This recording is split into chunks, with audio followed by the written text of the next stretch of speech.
There was a strange, jagged, gray shape within the mirror. A heavy mist descended, but not to the floor. There was a presence in the north, and I felt quite tingly and prickly. Blue filled the mirror stand. There was a purple outside of the mirror stand that connected to inside of the mirror stand.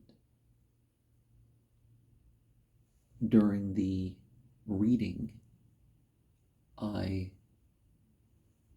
the final sort, I felt that there was a movement below.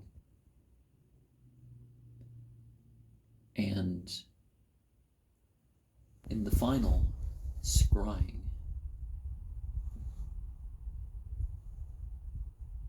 which was preceded by a building up of orange in the room, I saw the orange shape pick up the gray shape, and then I felt this euphoria pour down me twice, relieving all pain, opening up, awakening, and the gray shape was gone. Continuing the aspect of the what is called Egyptian god forms, on top of the truncated pyramid in your typical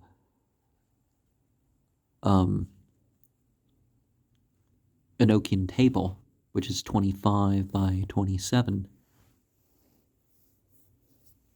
And they list the attributes of the truncated pyramids outside of the letter which the form sits upon, and each side has a different attribute, and these are depicted according to the terms of, Leo, Taurus, Aquarius, Scorpio, which is given 15 different options.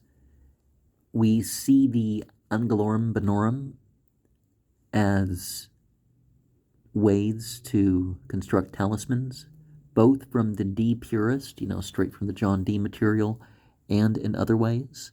And the John Dee material shows that you can take any combination of 7-letter names and compose something. You can go for bigger numbers if you're going to go outside of the traditional arrangement.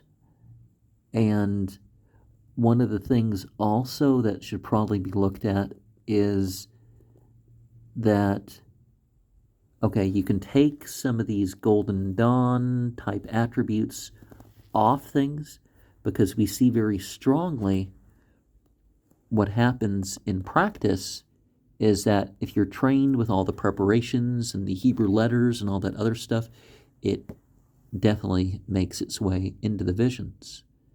And there's a lot of warnings that come from the Golden Dawn in terms of the system.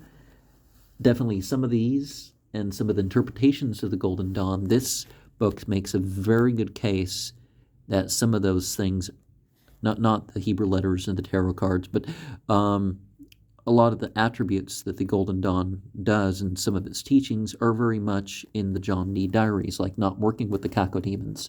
But there's this way of going around that, and people calling on the angel to constrain, and using the Tablet of Union and the other in order to control this aspect, or calling on an angel to do such and such.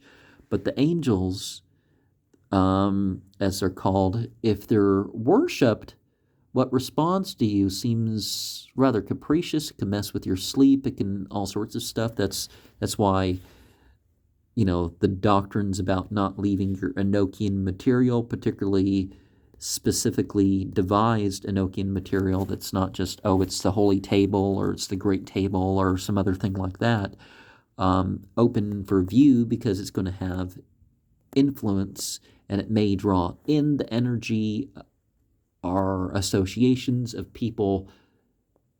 It's not intended because it's not your thing. Some people have sleep talismans, but all sorts of aspects about the Enochian system. There's the constructing of the ring of the heptarchia. You can use numbers thereof. You can see yourself in the terms of such and such object, the lamen, the holy table, etc., and interpret some of your own issues through that, which is very interesting to do. But it's probably not best to, and I agree with that, to leave things open-ended. It's like the whole danger with the Ouija board, people calling up, they don't know what to do, they don't know what, and dreams can be kind of like that too, right?